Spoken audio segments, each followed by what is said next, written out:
Tiga pejuang sedang bermain curang. Mereka berusaha meracuni sumber air tentara Mongol. Mereka menuangkan ramuan racun dari dalam ember.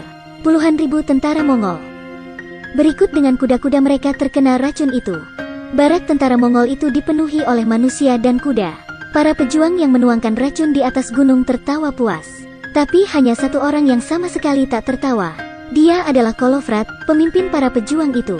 Karena dia melihat tentara Mongol bersiap menyerang mereka. Berabad-abad yang lalu, bangsa Mongol hampir menguasai dunia. Pada waktu itu, ada sebuah negara kecil bernama Raizan. Tentara Mongol mengincar negara itu. Ribuan tentara Mongol terlihat seperti bayangan hitam dari benteng Raizan. Semua orang mendengar kedatangan tentara Mongol. Mereka semua segera mengungsi. Bahkan raja takut terbunuh. Dia pun mengutus salah satu penglimanya, Kolofrat.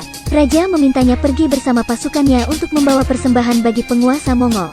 Mereka pun tiba di barak tentara Mongol. Mereka kemudian menemui Batuhan, pemimpin Mongol. Dia adalah cucu Genghis Khan. Tapi Batuhan tak mengharapkan persembahan. Dia ingin menguasai Raizan. Setelah Batuhan pergi, tentaranya menyerang Kolofrat dan pasukannya. Sebuah pertempuran terjadi. Pertarungan kedua kubu sangat sengit. Pangeran berada di belakang untuk menahan musuh. Dia bermaksud membantu Kolofrat dan pasukannya. Dia ingin mereka bisa lolos dari barak tentara Mongol. Namun, sang pangeran malah tewas. Malam harinya, perang antara Mongol dan Raizan dimulai. Serangan pun dilancarkan ke jantung pertahanan Raizan. Para tentara Mongol memanjat benteng dan membunuh tentara Raizan. Sementara itu, tentara Mongol yang ada di bawah melontarkan batu api. Para tentara Mongol itu tak dapat dihentikan. Para pejuang yang membela tanah airnya, mereka pun tewas tak berdaya. Para wanita diperlakukan tidak hormat. Sementara yang lain diseret dengan kuda. Ratu pun tak berdaya karena diseret dengan kuda. Lalu, nasib Raja Raizan sungguh tragis. Tubuhnya terbelah setelah ditarik dengan dua kuda. Seorang putri kerajaan berusaha mengangkat busur dan panahnya. Tapi dia segera terbunuh. Lonceng besar kerajaan pun dibakar. Dalam lautan api, seorang putri kerajaan bunuh diri bersama bayinya. Saat Kolofrat dan pasukannya kembali ke tanah air mereka, mereka melihat asap hitam mengepul di mana-mana. Saat memasuki ke gerbang kota, mereka melihat mayat teman-teman mereka bergelimpangan di atas salju. Tentara Mongol mengubah negaranya menjadi pemakaman. Tanah air mereka telah musnah. Tapi Kolofrat tak mau larut dalam duka. Bersama pasukannya, dia menggantung kembali lonceng kerajaan. Dia lalu membunyikan lonceng itu untuk mengumpulkan mereka yang selamat. Lalu, dengan keahlian dua pedangnya, Kolofrat dan pasukannya kembali bersatu. Mereka menghabisi tentara Mongol. Semua tentara Mongol yang masih ada tempat itu ditumpas. Demi melindungi rakyat Raizan yang tersisa, Kolofrat mengirim utusan ke negara tetangga untuk meminta bantuan. Lalu, dengan 16 orang tersisa, mereka berusaha menyelinap. Mereka mendekat ke barak yang dihuni 100.000 tentara Mongol. Kali ini, para pejuang itu tak membuang-buang waktu. Mereka menemukan sumber air tentara Mongol. Kemudian mereka menuangkan ramuan racun. Setelah meminum air yang tercampur ramuan racun itu, para tentara berikut kudanya berjatuhan. Mereka berjatuhan ke tanah sambil memegangi perut mereka yang sakit. Ternyata tak hanya itu. Kolofrat dan pasukannya memanfaatkan mitos yang dipercaya tentara Mongol. Saat malam tiba, mereka mengenakan kostum khusus dan menyamar sebagai hantu. Para tentara Mongol ketakutan setengah mati. Demi menambah ketakutan mereka, anak buah Kolofrat melumuri wajah mereka dengan cairan khusus. Pada saat bersamaan, sementara anak buah Kolofrat yang lain mengambil alih pelontar baru, mereka melontarkan batu api ke barak tentara Mongol. Barak tentara Mongol itu pun dihantam batu api. Dalam sekejap, barak itu habis dilalap api. 17 orang mengacaukan 100.000 tentara Mongol. Situasi barak itu kacau balau.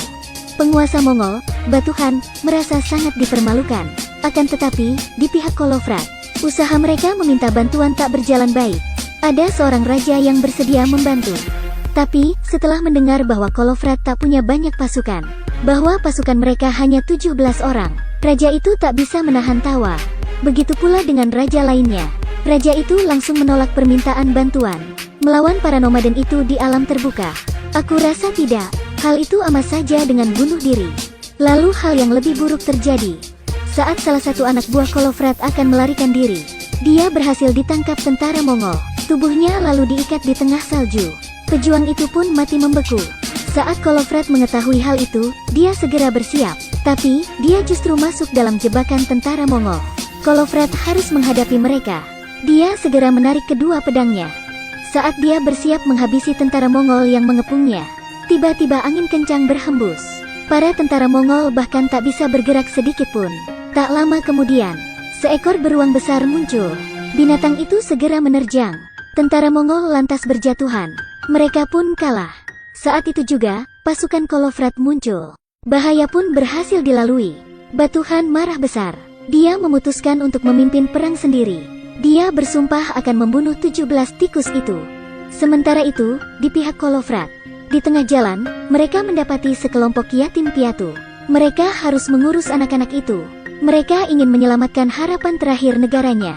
Kolofrat memutuskan untuk membagi dua pasukannya. Seorang pejuang membawa anak-anak dan mereka yang selamat. Mereka berangkat menggunakan kereta es. Sisanya, tinggal di medan pertempuran. Mereka bersiap membendung serangan 100.000 tentara Mongol. Mereka lalu pergi ke hutan. Mereka menebang banyak pohon. Lalu, mereka meraut kayu dan mengikatnya dengan tali.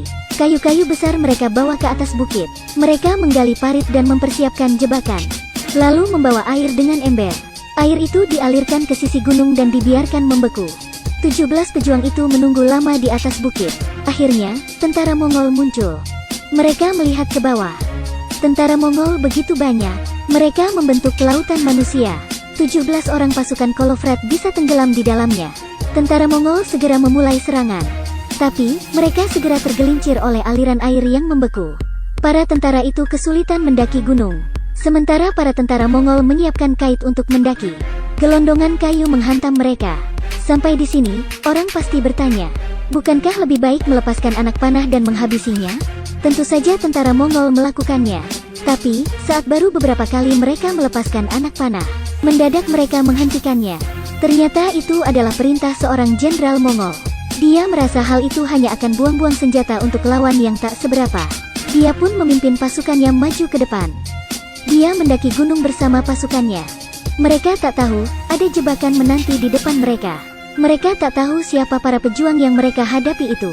Para pejuang itu memiliki kemampuan perang yang tangguh. Untuk sementara waktu, para pejuang itu bisa menahan tentara Mongol. Mereka sukar menembus pertahanan para pejuang itu. Namun pada akhirnya, para pejuang itu kalah jumlah. Saat melihat temannya mati, Kolofrat marah. Sang jenderal menantangnya duel.